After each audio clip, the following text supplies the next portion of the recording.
Olá, meus caros, voltamos então. Bom, além da classificação do professor José Afonso da Silva, nós temos a classificação da professora Maria Helena Diniz, do professor Celso Ribeiro Bastos e Carlos Aires Brito, e uma rápida observação sobre o professor Wadi Lamego Bulos, o que ele diz sobre a eficácia e aplicabilidade das normas constitucionais. Bom, muito bem. Então, Maria Helena Diniz diz o seguinte, ela traz 4 divisões. Ela diz que existem as normas super eficazes ou com eficácia absoluta, as normas de eficácia plena, as normas de eficácia relativa restringível e as normas de eficácia relativa complementável ou dependente de complementação. A primeira, ela diz o seguinte, elas possuem força paralisante, não podem ser alteradas nem por emendas à Constituição. Quais são essas matérias?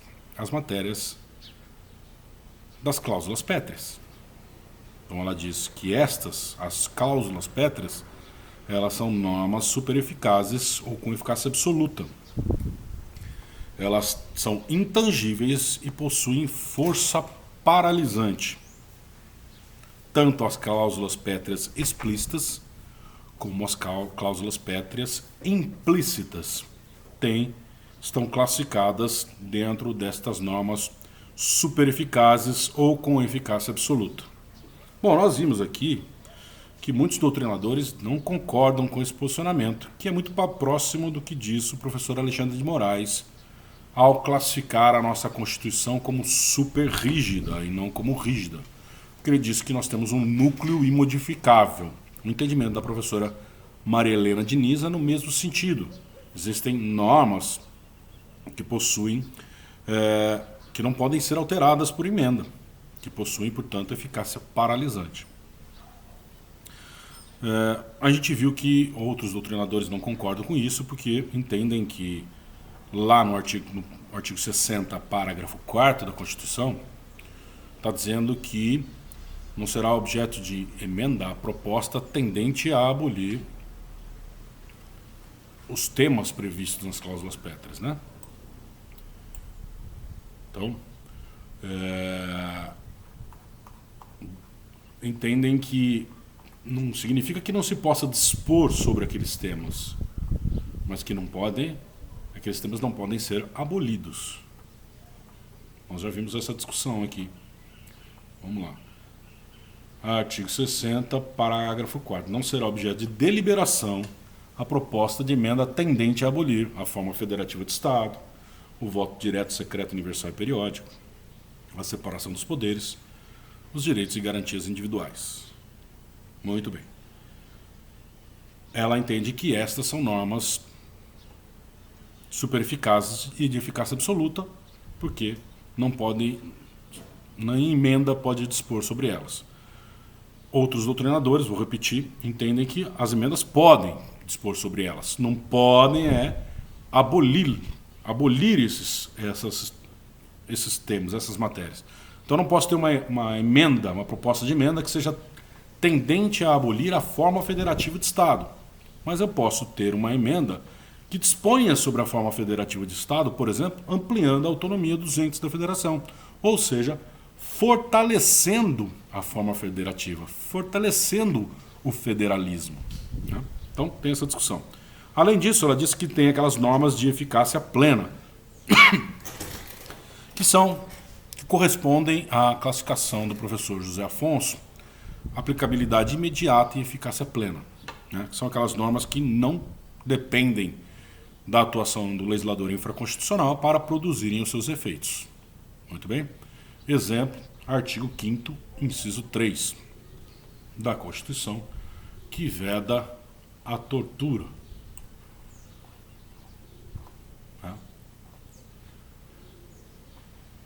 Ninguém será submetido a tortura nem a tratamento desumano ou degradante. Aí ela diz que tem aquelas normas que são de eficácia relativa restringível, que produzem todos os seus efeitos, podem ser aplicados aos casos concretos, mas que o legislador infraconstitucional pode restringir o seu alcance. Exemplo clássico aqui, que eu já trouxe para vocês, artigo 5º, inciso 13. É livre o exercício de qualquer trabalho, ofício ou profissão, atendidas as qualificações profissionais que a lei estabelecer. Então, a princípio, todo mundo pode exercer qualquer trabalho, ofício ou profissão. No entanto, a legislação pode exigir qualificações profissionais para o exercício de determinadas profissões, como já acontece, né? Para você ser advogado, você precisa ser formado em direito e ser aprovado no concurso do exame de ordem.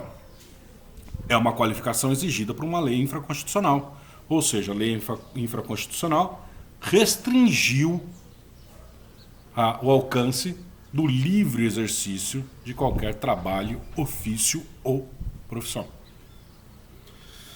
E depois ela fala que existem as normas de eficácia relativa complementável ou dependente de complementação, né? São aquelas que precisam da atuação do legislador infraconstitucional. Tá? E ela também subdivide essas em de princípio institutivo, vamos lembrar aqui o artigo 22, parágrafo único, e de princípio programático, e vamos lembrar aqui o artigo 6º. Né? Então, essa classificação aqui corresponde exatamente à do professor José Afonso, no que diz respeito às normas constitucionais de aplicabilidade imediata e eficácia limitada. Bom, aí por fim nós temos, por fim não, ainda tem mais um aqui, mas nós temos o professor Celso Ribeiro Bastos e o professor Carlos Aires Brito, dizendo o seguinte: olha, nós temos duas grandes divisões aqui, normas de aplicação e normas de integração. Essas normas de aplicação, elas podem ser regulamentáveis ou irregulamentáveis. Regulamentáveis não precisam de uma regulamentação, não precisam da atuação do legislador infraconstitucional, mas admitem. Artigo 5º, inciso 3, ninguém será submetido a tortura nem a tratamento desumano ou degradante. Precisa de uma lei infraconstitucional para que ela tenha aplicabilidade imediata e eficácia plena? Não, não precisa. Pode haver uma lei infraconstitucional regulamentando o tema? Não só pode, como existe uma lei que define crimes de tortura, né? Então, esta é uma norma de aplicação regulamentável. Mas ele diz que tem alguns dispositivos da Constituição que são tão sensíveis, que dizem respeito a questões tão fundamentais, princípios tão fundamentais da Constituição, da nossa Constituição dogmática, que traz um retrato pós-ditadura militar, que são irregulamentáveis, né? Que não admitem uma tentativa de regulamentação pelo legislador infraconstitucional, porque ao fazer isso, necessariamente ele vai acabar por restringir esses direitos, ainda que inconscientemente, né? Então eles usam como exemplo o artigo 220 da Constituição, que diz o seguinte, um pouquinho que eu chego lá.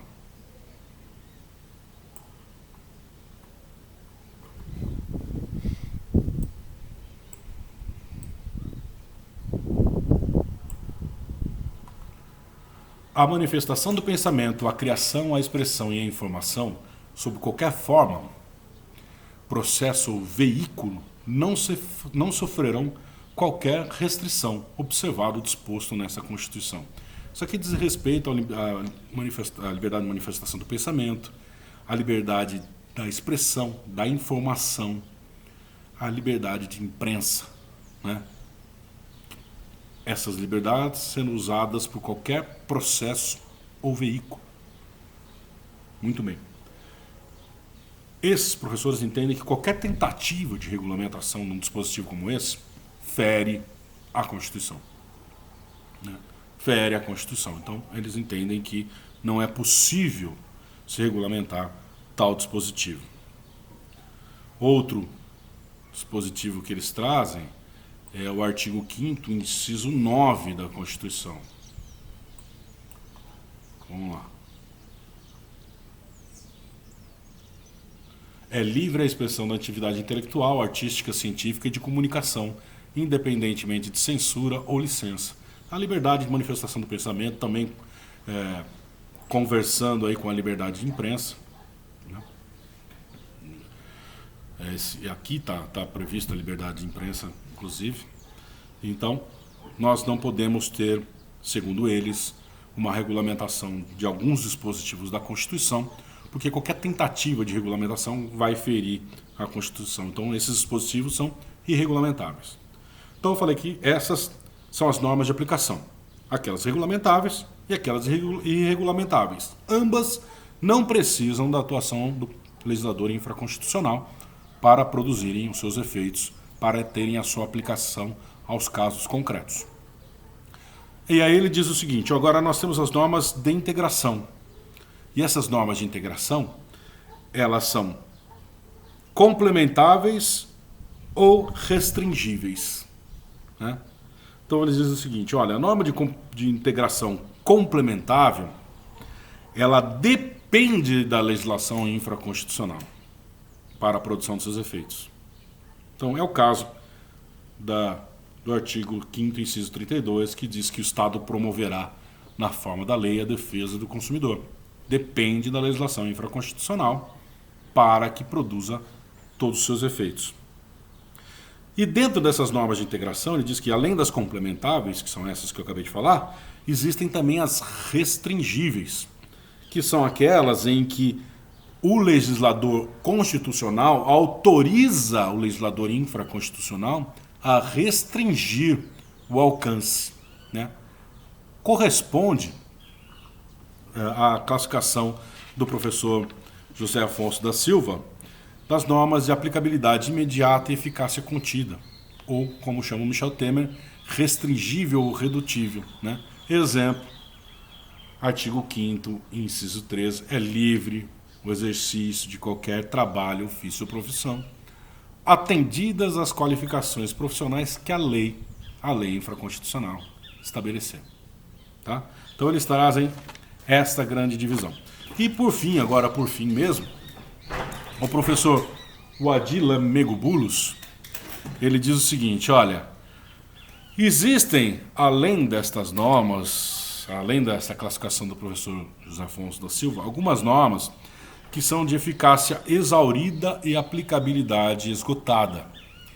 E ele diz que essas normas são próprias do ADCT, do Ato das Disposições Constitucionais Transitórias, que, como a gente viu, trazem regras de transição. E em alguns casos, essas regras de transição já se aplicaram, já aconteceram. Né? E ele usa como exemplo das normas constitucionais de eficácia exaurida e aplicabilidade esgotada, ele usa os artigos 2º e 3º do ADCT. Né? Então vamos lá. Artigos 2º e 3º do ADCT. Ele usa como exemplo. Então, diz lá o artigo 2º. No dia 7 de setembro de 1993, o eleitorado definirá, através de plebiscito, a forma, república ou monarquia constitucional e o sistema de governo, parlamentarismo ou presidencialismo que devem vigorar no país. Né? Então ele diz o seguinte: olha, essas normas já tiveram a sua aplicabilidade, já foi feito esse plebiscito, então a eficácia está exaurida. Será que está exaurida mesmo? Né? Porque a eficácia, todas as normas produzem eficácia, a gente já viu. É possível que a gente tenha um novo plebiscito? Há discussão sobre isso.